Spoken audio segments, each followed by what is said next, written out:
ओम नमः चंडिकाय। जय माता दी।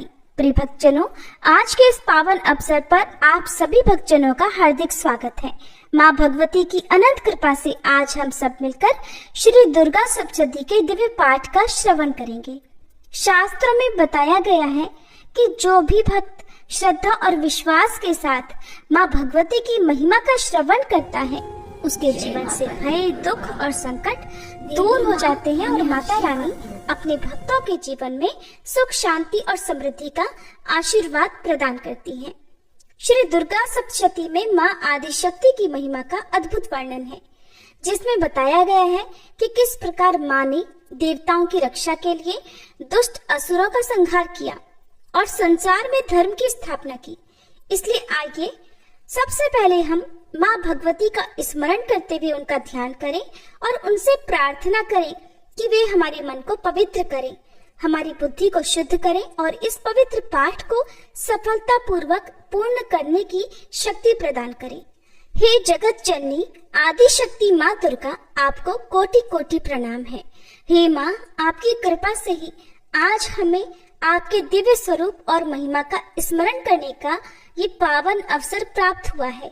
हे करुणामयी माता, हम आपके चरणों में नतमस्तक होकर प्रार्थना करते हैं कि हमारे मन को शुद्ध करें, हमारी बुद्धि को पवित्र करें और हमें सच्चे भक्ति भाव से आपका ये पावन पाठ करने की शक्ति प्रदान करें। हे माँ भगवती, यदि हमारे मन में कोई अशुद्ध विचार हो, यदि हमारे भीतर में कोई अहंकार या अज्ञान हो, तो उसे कृपा करके दूर कीजिए और हमारे हृदय को अपनी पावन और निर्मल भक्ति से भर दीजिए। हे माँ, आज हम श्रद्धा और विश्वास के साथ दुर्गा सप्तशती का पाठ आरंभ करने जा रहे हैं। कृपया इस पाठ को स्वीकार करें और हम सभी भक्तों पर अपनी कृपा दृष्टि बनाए रखें। सभी प्रेम से बोलिए आदि शक्ति माँ भवानी की जय, माँ शैलपुत्री की जय। ओम श्री गणेशाय नमः। ओम नमः चंडिकाय। प्रिय श्रोताओं, नवरात्रि के प्रत्येक दिन श्री दुर्गा सप्तशती का पाठ करने से पहले श्री दुर्गा देवी कवच, श्री देवी सूक्तम, अर्गला और किलक स्तोत्र का पाठ किया जाता है। इसलिए प्रत्येक दिन आपको ये पाठ सभी अध्यायों से पहले सुनाए जाएंगे, उसके बाद ही श्री दुर्गा सप्तशती के मुख्य पाठ सुनाए जाएंगे। ओम नमः चंडिकाय। प्रिय श्रोताओं, आप सुनिए श्री दुर्गा कवच पाठ हिंदी में। इस श्री चंडी कवच के ब्रह्मा ऋषि अनुष्टुप छंद चामुंडा देवता अंग न्यास में कही गई माताएं बीज दिग्बंध देवता तत्व हैं। श्री जगदम्बा की प्रीति के लिए सप्तशती के पाठांग भूत जप में इसका विनियोग किया जाता है। चंडिका देवी को नमस्कार है। मार्कंडेय जी ने कहा, पितामह, जो इस संसार में परम गोपनीय तथा मनुष्यों की सब प्रकार से रक्षा करने वाला है और जो अब तक आपने दूसरे किसी के सामने प्रकट नहीं किया हो, ऐसा कोई साधन मुझे बताइए। तब ब्रह्मा जी बोले, हे ब्राह्मण, ऐसा साधन तो एक देवी का कवच ही है, जो गोपनीय से भी परम गोपनीय, पवित्र तथा संपूर्ण प्राणियों का उपकार करने वाला है। महामुने, उसे श्रवण करो। देवी की 9 मूर्तियां हैं जिन्हें नवदुर्गा कहते हैं। उनके पृथक पृथक नाम बतलाए जाते हैं। प्रथम नाम शैलपुत्री है, दूसरी मूर्ति का नाम ब्रह्मचारिणी है, तीसरा स्वरूप चंद्रघंटा के नाम से प्रसिद्ध है, चौथी मूर्ति को कुष्मांडा कहते हैं, पांचवी दुर्गा का नाम स्कंद माता है, देवी के छठे रूप को कात्यायनी कहते हैं, सातवां कालरात्रि और 8वां स्वरूप महागौरी के नाम से प्रसिद्ध है, नवी दुर्गा का नाम सिद्धिदात्री है। ये सब नाम सर्वज्ञ महात्मा वेद भगवान के द्वारा ही प्रतिपादित है। जो मनुष्य अग्नि में जल रहा हो, रणभूमि में शत्रुओं से घिर गया हो, विषम संकट में फंस गया हो तथा इस प्रकार भय से आतुर होकर जो भगवती दुर्गा की शरण में प्राप्त हुए हो, उनका कभी कोई अमंगल नहीं होता। युद्ध के समय संकट में पड़ने पर भी उनके ऊपर कोई विपत्ति नहीं दिखाई देती। उन्हें शोक, दुख और भय की प्राप्ति नहीं होती। जिन्होंने भक्ति पूर्वक देवी का स्मरण किया है, उनका निश्चय ही अभ्युदय होता है। देवेश्वरी, जो तुम्हारा चिंतन करते हैं, उनकी तुम निसंदेह रक्षा करती हो। चामुंडा देवी प्रेत पर आरूढ़ होती है, वाराही भैंसे पर सवार होती है, ऐन्द्री का वाहन ऐरावत हाथी है, वैष्णवी देवी गरुड़ पर ही आसन जमाती है, महेश्वरी वृषभ पर आरूढ़ होती है, कौमारी का वाहन मयूर है, भगवान विष्णु की प्रियतमा लक्ष्मी देवी कमल के आसन पर विराजमान है और हाथों में कमल धारण किए हुए हैं। वृषभ पर आरूढ़ ईश्वरी देवी ने श्वेत रूप धारण कर रखा है। ब्राह्मी देवी हंस पर बैठी हुई है और सब प्रकार के आभूषणों से विभूषित है। इस प्रकार ये सभी माताएं सब प्रकार की योग शक्तियों से संपन्न है। इनके सिवा और भी बहुत सी देवियां हैं जो अनेक प्रकार के आभूषणों की शोभा से युक्त और नाना प्रकार के रत्नों से सुशोभित है। ये संपूर्ण देवियां क्रोध में भरी हुई हैं और भक्तों की रक्षा के लिए रथ पर बैठी दिखाई देती हैं। ये शंख, चक्र, गदा, शक्ति, हल और मूसल, खेटक और तोमर, परशु तथा पाश, कुंत और त्रिशूल और उत्तम शारंग धनुष आदि अस्त्र शस्त्र अपने हाथों में धारण करती हैं। दैत्यों के शरीर का नाश करना, भक्तों को अभयदान देना और देवताओं का कल्याण करना, यही उनके शस्त्र धारण का उद्देश्य है। कवच आरंभ करने के बाद पहले इस प्रकार प्रार्थना करनी चाहिए कि महान रौद्र रूप, अत्यंत घोर पराक्रम, महान बल और महान उत्साह वाली देवी, आप महान भय का नाश करने वाली हो, आपको नमस्कार है। आपकी ओर देखना भी कठिन है। शत्रुओं का भय बढ़ाने वाली जगदम्बिके मेरी रक्षा करो। पूर्व दिशा में ऐन्द्रिय इंद्र शक्ति मेरी रक्षा करे। अग्नि कोण में अग्नि शक्ति, दक्षिण दिशा में वाराही और नैऋत्य कोण में खड्गधारिणी मेरी रक्षा करे। पश्चिम दिशा में वारुणी और वायव्य कोण में मृग पर सवारी करने वाली देवी मेरी रक्षा करे। उत्तर दिशा में कौमारी और ईशान कोण में शूलधारिणी देवी रक्षा करे। ब्रह्मणी, आप ऊपर की ओर से मेरी रक्षा करो और वैष्णवी देवी नीचे की ओर से मेरी रक्षा करे। इसी प्रकार शव को अपना वाहन बनाने वाली चामुंडा देवी दसों दिशाओं में मेरी रक्षा करे। जया आगे से और विजया पीछे की ओर से मेरी रक्षा करे। वाम भाग में अजिता और दक्षिण भाग में अपराजिता रक्षा करे। उद्योतनी शिखा की रक्षा करे। उमा मेरे मस्तक पर विराजमान होकर रक्षा करे। ललाट में मालाधारी रक्षा करे और यशस्विनी देवी मेरी भौहों का संरक्षण करे। भौहों के मध्य भाग में त्रिनेत्रा और नथुनों की यमघंटा देवी रक्षा करे। दोनों नेत्रों के मध्य भाग में शंखिनी और कानों में द्वारवासिनी रक्षा करे। कालिका देवी कपोलों की तथा भगवती शांकरी कानों के मूल भाग की रक्षा करे। नासिका में सुगंधा और ऊपर के ओठ में चर्चिका देवी रक्षा करे। नीचे के ओठ में अमृत कला और जिह्वा में सरस्वती देवी रक्षा करे।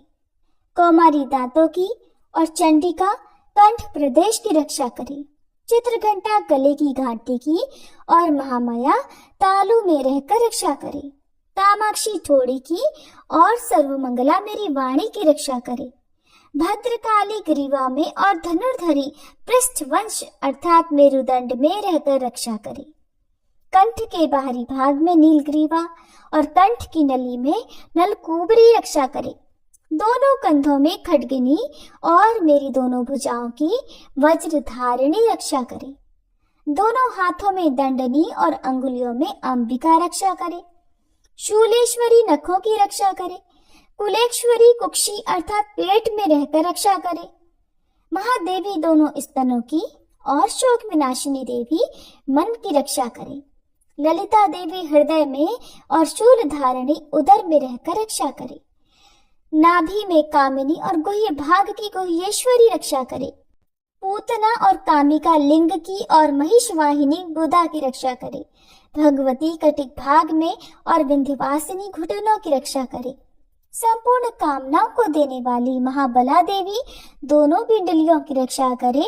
नरसिम्ही देवी घुट्टियों की और तेजसी देवी दोनों चरणों के पृष्ठभाग की रक्षा करे। श्री देवी पैरों की अंगुलियों में और तलवासिनी पैरों के तलुओं में रहकर रक्षा करे। अपनी दाढ़ों के कारण भयंकर दिखाई देने वाली दृष्टा कराली देवी नखों की और ऊर्ध्वकेशिनी देवी केशों की रक्षा करे। रोमावलियों के छिद्रों में कौबेरी और त्वचा की बागेश्वरी देवी रक्षा करे।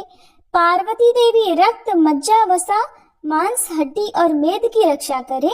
आंतों की कालरात्रि और पित्त की मुकुटेश्वरी रक्षा करे। मूलाधार आदि कमल कोशों में पद्मावती देवी और कफ में चूड़ामणि देवी स्थित होकर रक्षा करे। नख के तेज की ज्वालामुखी रक्षा करे। जिसका किसी भी अस्त्र से भेदन नहीं हो सकता, वह अभेद्या देवी शरीर की समस्त संधियों में रहकर रक्षा करे। ब्रह्माणी, आप मेरे वीर्य की रक्षा करें। छत्रेश्वरी छाया की तथा धर्म धारिणी देवी मेरे अहंकार, मन और बुद्धि की रक्षा करें। हाथ में वज्र धारण करने वाली वज्रहस्ता देवी मेरे प्राण, अपान, व्यान, उदान और समान वायु की रक्षा करे। कल्याण से शोभित होने वाली भगवती कल्याण शोभना मेरे प्राणों की रक्षा करे। रस, रूप, गंध, शब्द और स्पर्श इन विषयों का अनुभव करते समय योगिनी देवी रक्षा करे तथा सत्वगुण, तमोगुण और रजोगुण की रक्षा सदा नारायणी देवी करे।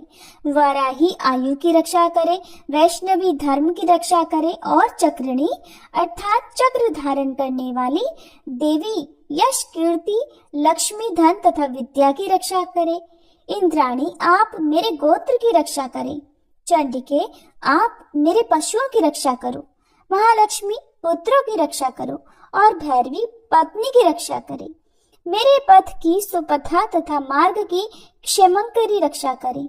राजा के दरबार में महालक्ष्मी रक्षा करे और सब ओर व्याप्त रहने वाली विजया देवी संपूर्ण भयों से मेरी रक्षा करे। देवी, जो स्थान कवच में नहीं कहा गया है अतएव रक्षा से रहित है, वह सब आपके द्वारा सुरक्षित हो, क्योंकि आप विजयशालिनी और पाप नाशिनी हो। यदि अपने शरीर का भला चाहे तो मनुष्य बिना कवच के कहीं एक पग भी ना जाए। कवच का पाठ करके ही यात्रा करे। कवच के द्वारा सब ओर से सुरक्षित मनुष्य जहाँ जहाँ भी जाता है वहाँ वहाँ उसे धन लाभ होता है तथा संपूर्ण कामनाओं की सिद्धि करने वाली विजय की प्राप्ति होती है। वह जिस जिस अभीष्ट वस्तु का चिंतन करता है उसको निश्चय ही प्राप्त कर लेता है। वह पुरुष इस पृथ्वी पर तुलना रहित महान ऐश्वर्य का भागी होता है। कवच से सुरक्षित मनुष्य निर्भय हो जाता है। युद्ध में उसकी पराजय नहीं होती और वह तीनों लोकों में पूजनीय होता है। देवी का यह कवच देवताओं के लिए भी दुर्लभ है। जो प्रतिदिन नियम पूर्वक तीनों संध्याओं के समय श्रद्धा के साथ इसका पाठ करता है उसे देवी कला प्राप्त होती है और वह तीनों लोकों में कहीं भी पराजित नहीं होता। इतना ही नहीं, वह अपमृत्यु से रहित हो 100 से भी अधिक वर्षों तक जीवित रहता है। मकड़ी, चेचक और कोढ़ आदि उसकी संपूर्ण व्याधियां नष्ट हो जाती हैं। कनेर, भांग, अफीम, धतूरे आदि का स्थावर विष, सांप और बिच्छू आदि के काटने से चढ़ा हुआ जंगम विष तथा अहिफेन और तेल के संयोग आदि से बनने वाला कृत्रिम विष, ये सब प्रकार के विष दूर हो जाते हैं, उनका कोई असर नहीं होता। इस पृथ्वी पर मारण, मोहन आदि जितने अभिचारी के प्रयोग होते हैं तथा इस प्रकार के जितने मंत्र यंत्र होते हैं, वे सब इस कवच को हृदय में धारण कर लेने पर उस मनुष्य को देखते ही नष्ट हो जाते हैं। ये ही नहीं, पृथ्वी पर विचरने वाले ग्राम देवता, आकाशचारी देव विशेष, जल के संबंध से प्रकट होने वाले गण, उपदेश मात्र से सिद्ध होने वाले निम्न कोटि के देवता, अपने जन्म के साथ प्रकट होने वाले देवता, कुल देवता, माला अर्थात कंठ माला आदि, डाकिनी, शाकिनी, अंतरिक्ष में विचरने वाली अत्यंत बलवती भयानक डाकिनियां, ग्रह, भूत, पिशाच, यक्ष, गंधर्व, राक्षस, ब्रह्म राक्षस, बेताल, कूष्मांड और भैरव आदि अनिष्टकारक देवता भी हृदय में कवच धारण किए रहने पर उस मनुष्य को देखते ही भाग जाते हैं। कवचधारी पुरुष को राजा से सम्मान वृद्धि प्राप्त होती है। यह कवच मनुष्य के तेज की वृद्धि करने वाला और उत्तम है। कवच का पाठ करने वाला पुरुष अपनी कीर्ति से विभूषित भूतल पर अपने सुयश के साथ साथ वृद्धि को प्राप्त होता है। जो पहले कवच का पाठ करके उसके बाद सप्तशती चंडिका का पाठ करता है, उसकी जब तक वन, पर्वत और काननों सहित ये पृथ्वी टिकी रहती है, तब तक यहाँ पुत्र पौत्र आदि संतान परंपरा बनी रहती है। फिर देह का अंत होने पर वह पुरुष भगवती महामाया के प्रसाद से उस नित्य परम पद को प्राप्त होता है, जो देवताओं के लिए भी दुर्लभ है। यह सुंदर दिव्य रूप धारण करता और कल्याण में शिव के साथ आनंद और भागी होता है। श्री दुर्गा कवच पाठ समाप्त हुआ। प्रेम से बोलिए दुर्गे मैया की जय। श्री मार्कंडेय जी कहते हैं, जयंती मंगला काली भद्रकाली कपालिनी दुर्गा क्षमा शिवा धात्री स्वाहा और स्वधा, इन नामों से प्रसिद्ध जगदम्बिके आपको मेरा नमस्कार है। देवी चामुंडे आपकी जय हो। संपूर्ण प्राणियों की पीड़ा को हरने वाली देवी आपकी जय हो। सब में व्याप्त रहने वाली देवी आपकी जय हो। काल रात्रि आपको नमस्कार है। मधु और कैटभ को मारने वाली तथा ब्रह्मा जी को वरदान देने वाली देवी आपको नमस्कार है। आप मुझे रूप दो, जय दो, यश दो और काम क्रोध आदि शत्रुओं का नाश करो। महिषासुर का नाश करने वाली तथा भक्तों को सुख देने वाली देवी आपको नमस्कार है। आप रूप दो, जय दो, यश दो और काम क्रोध आदि शत्रुओं का नाश करो। रक्त बीज का वध और चंड मुंड का विनाश करने वाली देवी आप रूप दो, जय दो, यश दो और काम क्रोध आदि शत्रुओं का नाश करो। शुंभ और निशुंभ तथा धूम्रलोचन का मर्दन करने वाली देवी आप रूप दो, जय दो, यश दो और काम क्रोध आदि शत्रुओं का नाश करो। सबके द्वारा वंदित युगल चरणों वाली तथा संपूर्ण सौभाग्य प्रदान करने वाली देवी आप रूप दो, जय दो, यश दो और काम क्रोध आदि शत्रुओं का नाश करो। देवी आपके रूप और चरित्र अचिंत्य हैं। आप समस्त शत्रुओं का नाश करने वाली हो। रूप दो, जय दो, यश दो और काम क्रोध आदि शत्रुओं का नाश करो। पापों को दूर करने वाली चंडिके, जो भक्ति पूर्वक आपके चरणों में सर्वदा मस्तक झुकाते हैं, उन्हें रूप दो, जय दो, यश दो और उनके काम क्रोध आदि शत्रुओं का नाश करो। रोगों का नाश करने वाली चंडिके, जो भक्ति पूर्वक आपकी स्तुति करते हैं, उन्हें रूप दो, जय दो, यश दो और उनके काम क्रोध आदि शत्रुओं का नाश करो। चंडिके, इस संसार में जो भक्ति पूर्वक आपकी पूजा करते हैं, उन्हें रूप दो, जय दो, यश दो और उनके काम क्रोध आदि शत्रुओं का नाश करो। मुझे सौभाग्य और आरोग्य दो, परम सुख दो, रूप दो, जय दो, यश दो और मेरे काम क्रोध आदि शत्रुओं का नाश करो। जो मुझसे द्वेष रखते हो, उनका नाश और मेरे बल की वृद्धि करो। रूप दो, जय दो, यश दो और मेरे काम क्रोध आदि शत्रुओं का नाश करो। देवी मेरा कल्याण करो, मुझे उत्तम संपत्ति प्रदान करो। मुझे रूप दो, जय दो, यश दो और मेरे काम क्रोध आदि शत्रुओं का नाश करो। अंबिके, देवता और असुर दोनों ही अपने माथे के मुकुट की मणियों को आपके चरणों पर घिसते रहते हैं।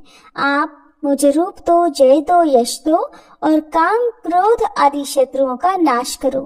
आप अपने भक्तजन को विद्वान, यशस्वी और लक्ष्मीवान बनाओ तथा रूप दो, जय दो, यश दो और उसके काम क्रोध आदि शत्रुओं का नाश करो। प्रचंड दैत्यों के दर्प का दलन करने वाली चंडिके, मुझ शरणागत को रूप दो, जय दो, यश दो और मेरे काम क्रोध आदि शत्रुओं का नाश करो। चतुर्मुख ब्रह्मा जी के द्वारा प्रशंसित चार भुजा धारिणी परमेश्वरी, आप रूप दो, जय दो, यश दो और काम क्रोध आदि शत्रुओं का नाश करो। देवी अंबिके, भगवान विष्णु नित्य निरंतर भक्ति पूर्वक आपकी स्तुति करते रहते हैं। आप रूप दो, यश दो और काम क्रोध आदि शत्रुओं का नाश करो।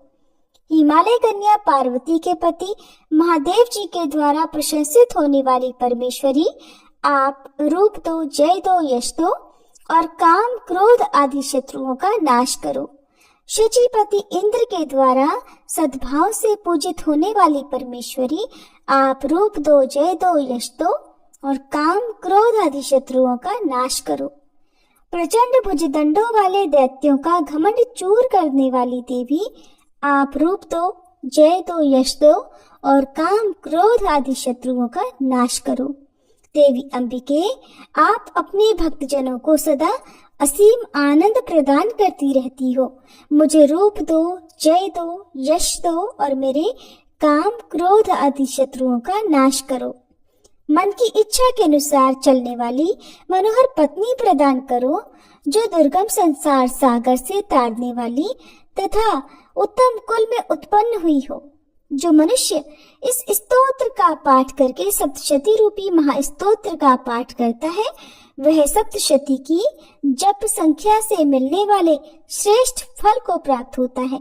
साथ ही वह प्रचुर संपत्ति भी प्राप्त कर लेता है। अर्गला स्तोत्र पाठ समाप्त। अब सुनिए कीलक स्तोत्र पाठ का हिंदी अनुवाद। मार्कंडेय जी कहते हैं, विशुद्ध ज्ञान ही जिनका शरीर है, तीनों वेद ही जिनके दिव्य नेत्र हैं, जो कल्याण प्राप्ति के हेतु हैं और अपने मस्तक पर अर्धचंद्र का मुकुट धारण करते हैं, उन भगवान शिव को नमस्कार है। मंत्रों का जो अभी कीलक है, अर्थात मंत्रों की सिद्धि में विघ्न उपस्थित करने वाले शाप रूपी कीलक का जो निवारण करने वाला है, उस सप्तशती स्तोत्र को संपूर्ण रूप से जानना चाहिए और जानकर उसकी उपासना करनी चाहिए। यद्यपि सप्तशती के अतिरिक्त अन्य मंत्रों के जप में भी जो निरंतर लगा रहता है, वो भी कल्याण का भागी होता है। उसके भी उच्चाटन आदि कर्म सिद्ध होते हैं और उसे भी समस्त दुर्लभ वस्तुओं की प्राप्ति हो जाती है। फिर भी जो अन्य मंत्रों का जप न करके केवल इस सप्तशती नामक स्तोत्र से ही देवी की स्तुति करते हैं, उन्हें स्तुति मात्र से ही सच्चिदानंद स्वरूपिणी देवी सिद्ध हो जाती हैं। उन्हें अपने कार्य की सिद्धि के लिए मंत्र, औषधि और अन्य किसी साधन के उपयोग की आवश्यकता नहीं रहती। बिना जप के ही उनके उच्चाटन आदि समस्त अभिचारिक कर्म सिद्ध हो जाते हैं। इतना ही नहीं, उनकी संपूर्ण अभीष्ट वस्तुएं भी सिद्ध होती हैं। लोगों के मन में ये शंका थी कि जब केवल सप्तशती की उपासना से अथवा सप्तशती को छोड़कर अन्य मंत्रों की उपासना से भी समान रूप से सब कार्य सिद्ध होते हैं, तब इनमें श्रेष्ठ कौन सा साधन है? लोगों की इसी शंका को सामने रखकर भगवान शंकर ने अपने पास आए हुए जिज्ञासुओं को समझाया कि ये सप्तशती नामक संपूर्ण स्तोत्र ही सर्वश्रेष्ठ एवं कल्याणमय है। तदंतर भगवती चंडिका के सप्तशती नामक स्तोत्र को महादेव जी ने गुप्त कर दिया। सप्तशती के पाठ से जो पुण्य प्राप्त होता है, उसकी कभी समाप्ति नहीं होती, किंतु अन्य मंत्रों के जपजन्य पुण्य की समाप्ति हो जाती है।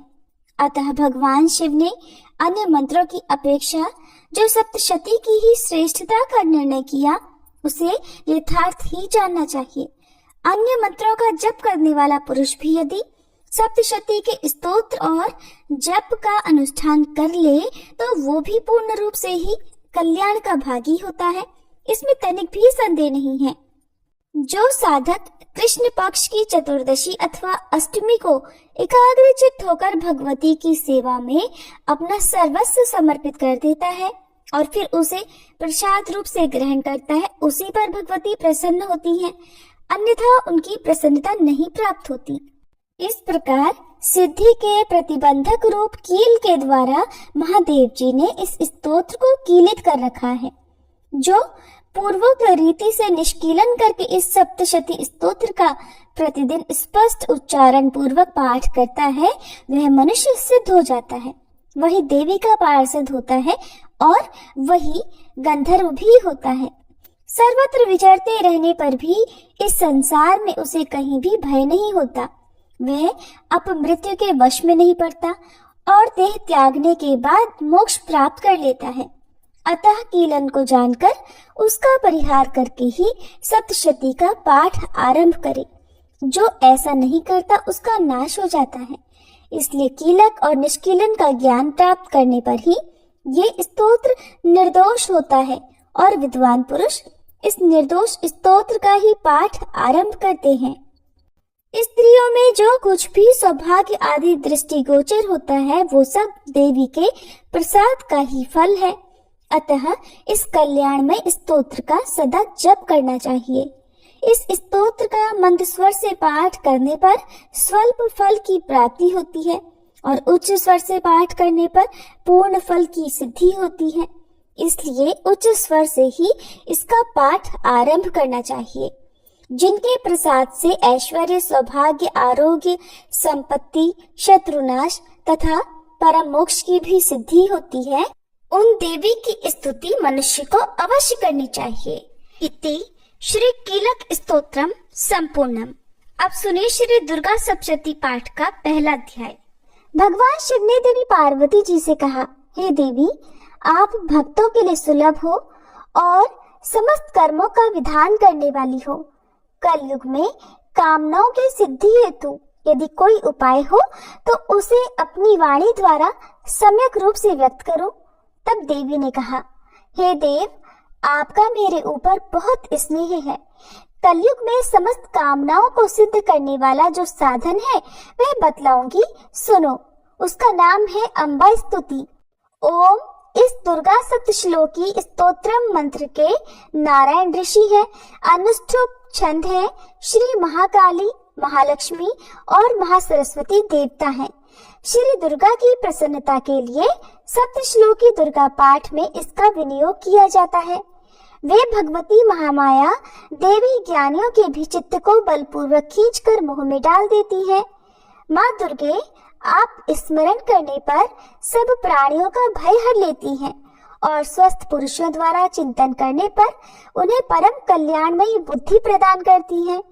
दुख, दरिद्रता और भय हरने वाली देवी, आपके सिवा दूसरा कौन है जिसका चित्त सबका उपकार करने के लिए सदा ही दयाद्र रहता हो। नारायणी, आप सब प्रकार का मंगल करने वाली और मंगलमयी हो। कल्याणदायिनी शिवा हो। सब पुरुषार्थों को सिद्ध करने वाली शरणागत वत्सला, तीन नेत्रों वाली और गौरी हो। आपको नमस्कार है। शरण में आए हुए दीनों और पीड़ितों की रक्षा में संलग्न रहने वाली तथा सबकी पीड़ा दूर करने वाली नारायणी देवी, आपको नमस्कार है। सर्व स्वरूपा सर्वेश्वरी तथा सब प्रकार की शक्तियों से संपन्न दिव्य रूपा दुर्गे देवी, सब भयों से हमारी रक्षा करो, आपको नमस्कार है। देवी, आप प्रसन्न होने पर सब रोगों को नष्ट कर देती हो और कुपित होने पर मनोवांछित सभी कामनाओं का नाश कर देती हो। जो लोग आपकी शरण में जा चुके हैं उन पर विपत्ति तो आती ही नहीं। आपकी शरण में गए हुए मनुष्य दूसरों को शरण देने वाले हो जाते हैं। सर्वेश्वरी, आप इसी प्रकार तीनों लोगों की समस्त बाधाओं को शांत करो और हमारे शत्रुओं का नाश करती रहो। इस तरह से श्री दुर्गा सप्तश्लोकी संपूर्ण हुआ। अब माँ भगवती दुर्गा का आप सभी मन में ध्यान करते हुए प्रथम अध्याय का भी श्रवण कीजिए। इस अध्याय में मेधा ऋषि ने राजा सुरथ और समाधि को देवी भगवती की महिमा बताते हुए मधु कैटभ के वध का वर्णन किया है। ओम नमः चंडिकाय। ओम प्रथम चरित्र के ब्रह्मा ऋषि, महाकाली देवता, गायत्री छंद, नंदा शक्ति, रक्तदंती का बीज, अग्नि तत्व, ऋग्वेद स्वरूप हैं। श्री महाकाली देवता की प्रसन्नता के लिए प्रथम चरित्र के जप में विनियोग किया जाता है। भगवान विष्णु के सो जाने पर मधु और कैटभ को मारने के लिए कमल जन्मा ब्रह्मा जी ने जिनका स्तवन किया था, उन महाकाली देवी का मैं सेवन करती हूँ। वे अपने 10 हाथों में खड्ग, चक्र, गदा, बाण, धनुष, परिघ, शूल, भुशुंडी, मस्तक और शंख धारण करती है। उनके 3 नेत्र हैं। वे समस्त अंगों में दिव्य आभूषणों से विभूषित है। उनके शरीर की कांति नीलमणि के समान है और वे 10 मुख और 10 पैरों से युक्त हैं। ओम चंडी देवी को नमस्कार है। मार्कंडेय जी बोले, सूर्य के पुत्र सावर्णी जो 8वें मनु कहे जाते हैं, अब उनकी उत्पत्ति की कथा विस्तार पूर्वक कहता हूँ, सुनो। सूर्य कुमार महाभाग सावर्णी भगवती महामाया के अनुग्रह से जिस प्रकार मनवंतर के स्वामी हुए वही प्रसंग सुनाता हूँ। पूर्व समय की बात है। स्वारोचिष मनवंतर में सुरथ नाम के एक राजा थे जो चैत्र वंश में उत्पन्न हुए थे। उनका समस्त भूमंडल पर अधिकार था। वे प्रजा का अपने औरस पुत्रों की तरह धर्म पूर्वक पालन किया करते थे। तो भी उस समय कोला विध्वंसी नाम के क्षत्रिय उनके शत्रु हो गए। राजा सूरथ की दंड नीति बड़ी प्रबल थी। उनका शत्रुओं के साथ युद्ध हुआ। यद्यपि कोला विध्वंसी संख्या में कम थे, तो भी राजा सूरथ युद्ध में उनसे परास्त हो गए। तब वे युद्ध भूमि से अपने नगर को लौट आए और केवल अपने देश के राजा होकर रहने लगे। समूची पृथ्वी से अब उनका अधिकार जाता रहा, किंतु वहां भी उन प्रबल शत्रुओं ने उस समय महाभाग राजा सूरथ पर आक्रमण कर दिया। अब राजा का बल क्षीण हो चला था, इसलिए उनके दुष्ट बलवान और दुरात्मा मंत्रियों ने वहां उनकी राजधानी में भी राजकीय सेना और खजाने को हथिया लिया। सूरथ का प्रभुत्व नष्ट हो चुका था, इसलिए वे शिकार खेलने के बहाने घोड़े पर सवार होकर वहां से अकेले ही एक घने जंगल में चले गए। वहां उन्होंने विप्रवर मेधा मुनि का आश्रम देखा, जहां कितने ही हिंसक जीव जो अपनी स्वाभाविक हिंसा वृत्ति छोड़कर परम शांति भाव से रहते थे। मुनि के बहुत से शिष्य उस वन की शोभा बढ़ा रहे थे। वहां जाने पर मुनि ने उनका सत्कार किया और वे उन मुनिश्रेष्ठ के आश्रम पर इधर उधर विचरते हुए कुछ समय तक रहे। फिर ममता से आकर्षित होकर वहां इस प्रकार चिंता करने लगे कि पूर्व काल में मेरे पूर्वजों ने जिसका पालन किया था वही नगर आज मुझसे रहित है। पता नहीं मेरे दुराचारी भृत्यगण उसके धर्म पूर्वक रक्षा करते भी हैं या नहीं। जो सदा मद की वर्षा करने वाला और शूरवीर था, वह मेरा प्रधान हाथी अब शत्रुओं के अधीन होकर न जाने किन भोगों को भोगता होगा। जो लोग मेरी कृपा, धन और भोजन पाने से सदा मेरे पीछे पीछे चलते थे, वे निश्चय ही अब दूसरे राजाओं का अनुसरण करते होंगे। उन अपव्ययी लोगों के द्वारा सदा खर्च होते रहने के कारण अत्यंत कष्ट से जमा किया हुआ मेरा वह खजाना भी खाली हो जाएगा। ये तथा और भी कई बातें राजा सूरथ निरंतर सोचते रहते थे। एक दिन वहां उन्होंने विप्रवर मेधा के आश्रम के निकट एक वैश्य को देखा और उससे पूछा, भाई तुम कौन हो? यह तुम्हारे आने का क्या कारण है? तुम क्यों शोकग्रस्त और अनमने से दिखाई देते हो? राजा सूरथ का यह प्रेम पूर्वक कहा हुआ वचन सुनकर वैश्य ने विनीत भाव से उन्हें प्रणाम करके कहा। वैश्य बोला, राजन, मैं धनियों के कुल में उत्पन्न एक वैश्य हूँ। मेरा नाम समाधि है। मेरे दुष्ट स्त्री पुत्रों ने धन के लोभ से मुझे घर से बाहर निकाल दिया है और मैं इस समय धन, स्त्री और पुत्रों से वंचित हूँ। मेरे विश्वसनीय बंधुओं ने मेरा ही धन लेकर मुझे दूर कर दिया है, इसलिए दुखी होकर मैं वन में चला आया हूँ। यहाँ रहकर भी इस बात को मैं नहीं जानता कि मेरे पुत्रों की, स्त्री की और स्वजनों की कुशल है या नहीं। इस समय घर में वे कुशल से रहते हैं या फिर उन्हें कोई कष्ट है? वे मेरे पुत्र कैसे हैं? क्या वे सदाचारी है या फिर दुराचारी हो गए हैं? तब राजा ने पूछा, जिन लोभी स्त्री पुत्र आदि ने धन के कारण तुम्हें घर से निकाल दिया, उनके प्रति तुम्हारे चित्त में इतना स्नेह का बंधन क्यों है? तब वैश्य बोला, राजन, आप मेरे विषय में जैसी बातें कहते हैं वो सब ठीक है, किंतु क्या करूं, मेरा मन निष्ठुरता नहीं धारण करता। जिन्होंने धन के लोभ में पड़कर पिता के प्रति स्नेह, पति के प्रति प्रेम और आत्मीयजन के प्रति अनुराग को तिलांजलि देकर मुझे घर से निकाल दिया है, उन्हीं के प्रति मेरे हृदय में इतना स्नेह है। महामते, गुणहीन बंधुओं के प्रति भी जो मेरा चित्त इस प्रकार प्रेम मग्न हो रहा है, ये क्या है? इस बात को मैं जानकर भी नहीं जान पाता। उनके लिए मैं लंबी लंबी सांसें ले रहा हूँ और मेरा हृदय अत्यंत दुखित हो रहा है। उन लोगों में प्रेम का सर्वथा अभाव है, तो भी उनके प्रति जो मेरा मन निष्ठुर नहीं हो पाता, इसके लिए मैं क्या करूं?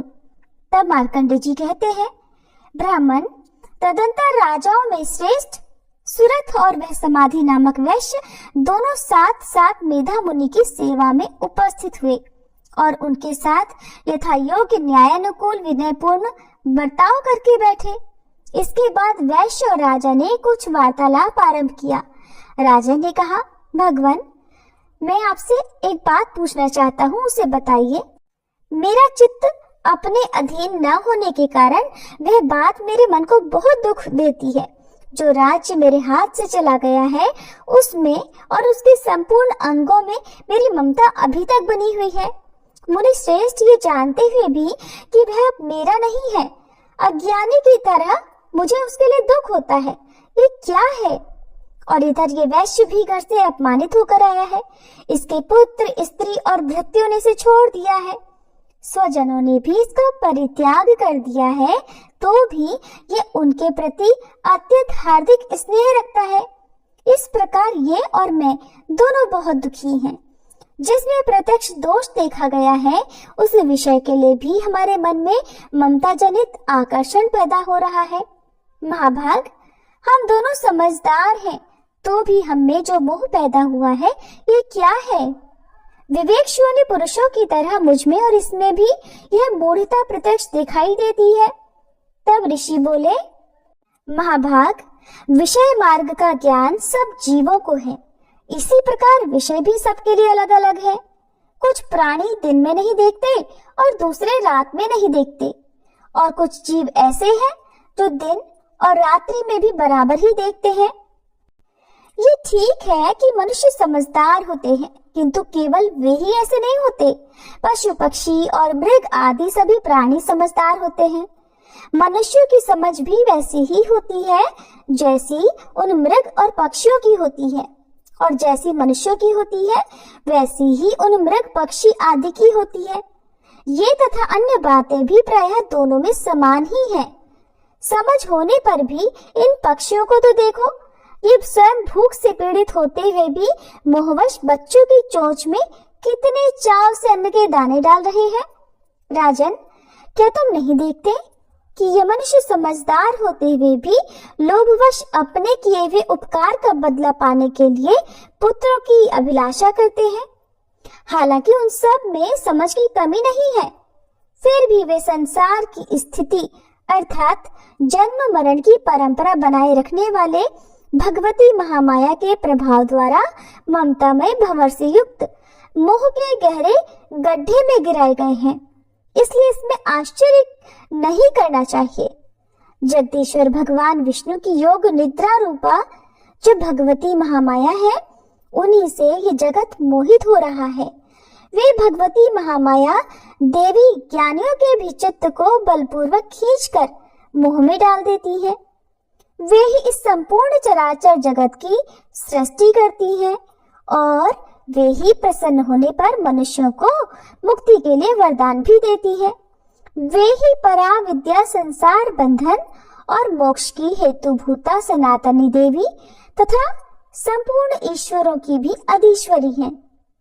राजा ने पूछा, भगवान, जिन्हें आप महामाया कहते हैं वे देवी कौन हैं? ब्राह्मण, उनका आविर्भाव कैसे हुआ और उनके चरित्र कौन कौन हैं?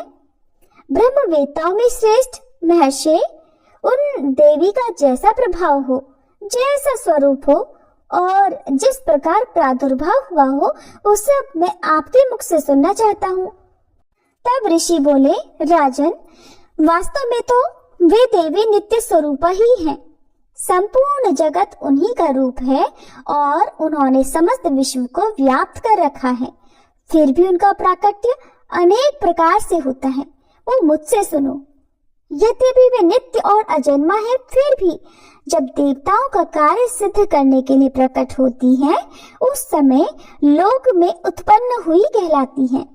कल्प के अंत में जब संपूर्ण जगत एकार्णव में निमग्न हो रहा था और सबके प्रभु भगवान विष्णु शेषनाग की शैया बिछाकर योग निद्रा का आश्रय लेकर सो रहे थे, उस समय उनके कानों के मैल से दो भयंकर असुर उत्पन्न हुए जो मधु और कैडभ के नाम से विख्यात थे। वे दोनों ब्रह्मा जी का वध करने को तैयार हो गए।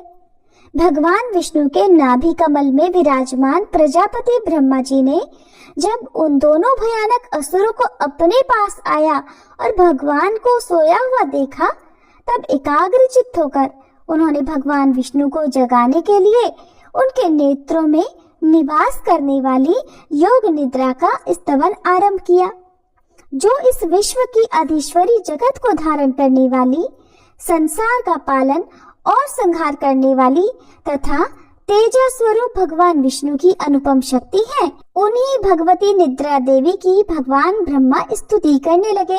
ब्रह्मा जी ने कहा, देवी आप ही स्वाहा, आप ही स्वधा और आप ही वशटकार हो। स्वर भी आपके ही स्वरूप है, आप ही जीवनदायिनी सुधा हो। नित्य अक्षर प्रणव में अकार, उकार, मकार इन 3 मात्राओं के रूप में आप ही स्थित हो और इन 3 मात्राओं के अतिरिक्त जो बिंदु रूपा नित्य अर्ध मात्रा है, जिसका विशेष रूप से उच्चारण नहीं किया जा सकता, वो भी आप ही हो। देवी आप ही संध्या, सावित्री और परम जननी हो। देवी आप ही इस विश्व ब्रह्मांड को धारण करती हो।